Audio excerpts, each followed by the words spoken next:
Bom dia a todos que fazem a Igreja Evangélica Batista de Casa Amarela.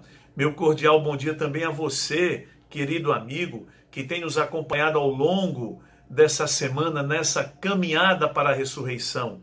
Hoje nós daremos o sexto e último passo na manhã desse domingo, que será a celebração da ressurreição. Para tanto, eu vos convido a que abram suas Bíblias na carta que Paulo escreveu à igreja em Corinto, 2 Coríntios, capítulo 4, versículo 16.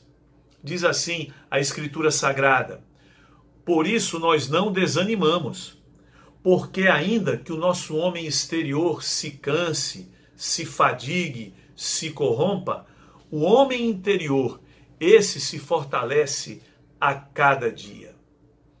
Meus amigos, nesse texto que nós lemos, o apóstolo Paulo, ele nos dá conta que a nossa existência é habitada por duas curvas.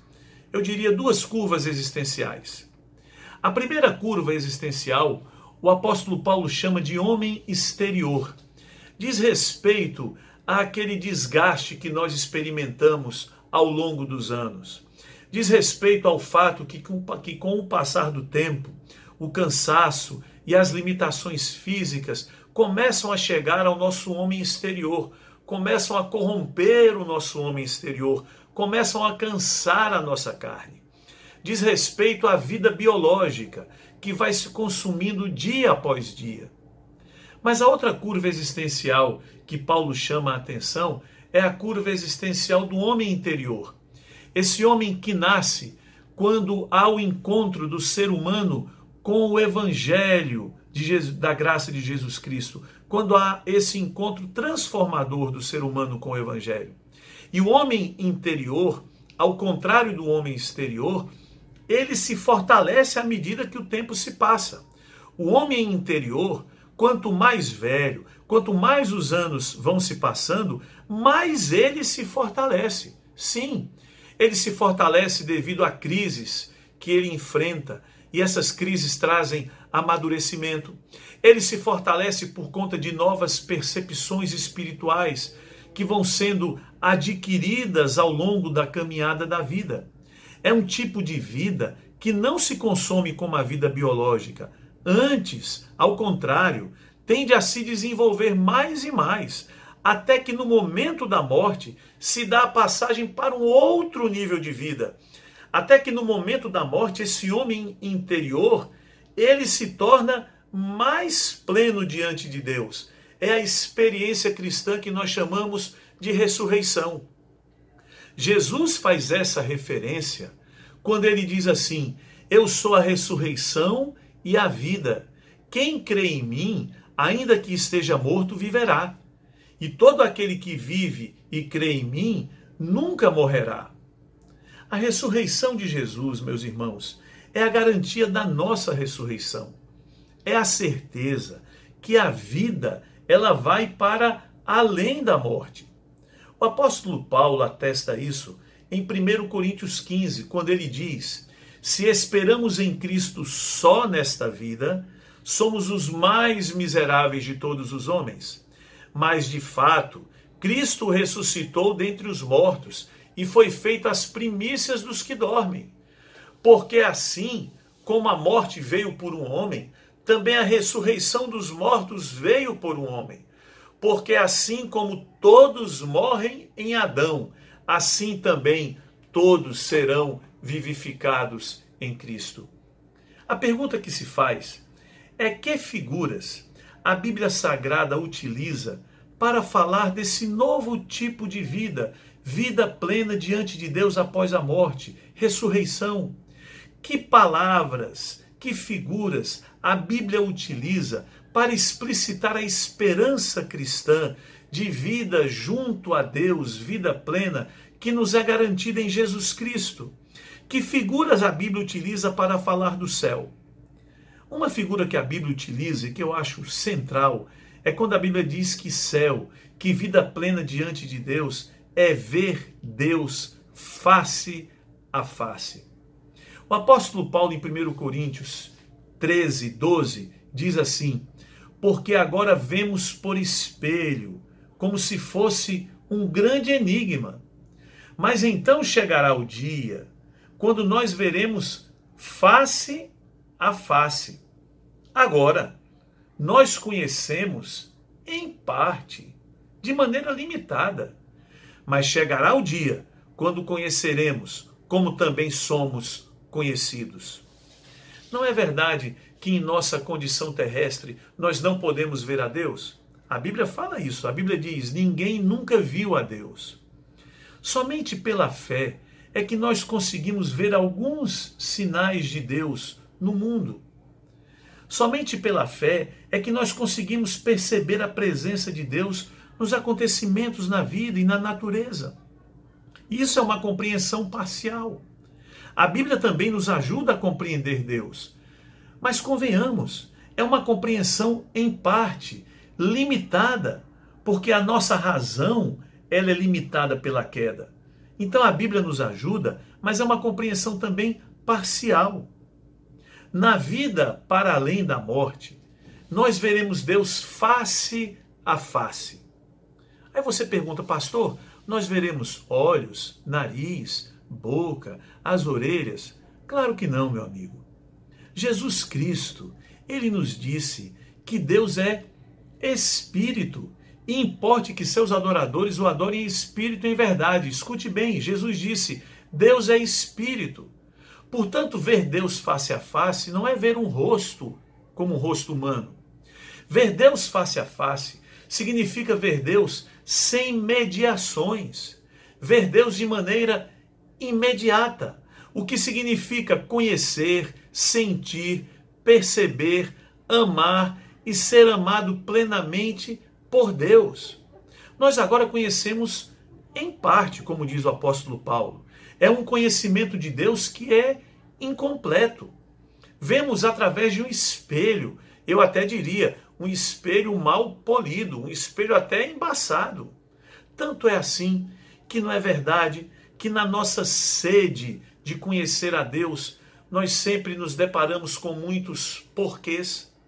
Quantas vezes em sua oração, você de joelhos ao lado da sua cama, solitário, numa noite de angústia, clamou aos céus dizendo: por quê? Eu não entendo. Por que logo comigo? Por que isso está acontecendo com a humanidade? Não é verdade que muitas vezes você também, no silêncio da sua angústia e dor, questionou a Deus o porquê do seu silêncio? Jesus questionou. Jesus disse: Deus meu, por que me desamparaste? Nós também questionamos a Deus quando o silêncio dele é uma realidade na nossa vida. Quantas dúvidas você traz na sua mente, você traz no seu coração, e dúvidas que muitas vezes até trazem inquietação. Tudo isso porque nós vemos Deus de maneira limitada. Essa experiência de conhecer a Deus, que hoje nós realizamos em parte, ela será potencializada ao máximo em toda a sua plenitude na nossa ressurreição, na vida que vem para além da morte. Na nova dimensão de vida após a morte, que nós chamamos de céu, escute bem, sabe qual será a grande novidade? Deus. Deus será a grande novidade. Aquelas dúvidas que o seu coração alimentou, aqueles porquês para os quais você não teve resposta, aquelas incompreensões sobre quem é Deus e como Deus age, que você não teve clareza nessa vida, no céu, isso ficará claro como a luz do dia. Deus será a grande novidade. Nós seremos surpreendidos, com certeza. Todos nós diremos assim: puxa, eu pensei que Deus era de uma maneira, de um modo, mas é tão mais rico, é tão mais pleno, é tão mais infinito. Deus será a grande novidade. Nós veremos Deus assim como Deus é. Veremos Deus verdadeiramente como é. Para uma alma, para um espírito, para uma pessoa que vive essa existência com sede de conhecer a Deus, será então um momento de infinita alegria, pois nós veremos a Deus como Deus é no céu. Deus será a grande novidade. Mas ver Deus face a face também significa que que nós experimentaremos um abraço de amor como nunca experimentamos antes nessa vida terrena.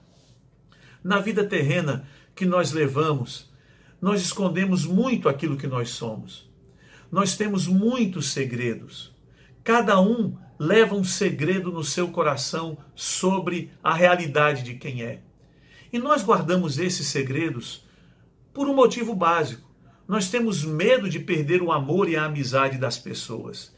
Nós temos medo de que as pessoas, sabendo a realidade profunda de quem nós somos, conhecendo melhor as nossas sombras mais profundas, elas se afastem e se separem de nós. Por isso, todo abraço que nós temos nessa vida terrena é um abraço bom? Sim. É acolhedor? Sim. Mas é bom e acolhedor em parte. Isso porque nós nunca abraçamos a outra pessoa por completo. Nós abraçamos sempre a outra pessoa por aquilo que ela aparenta ser para nós. Nunca a abraçamos em toda a sua profundidade de ser.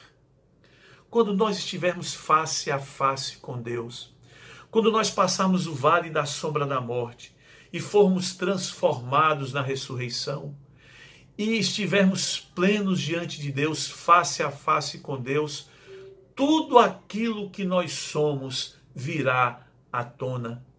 Nada poderá ser escondido.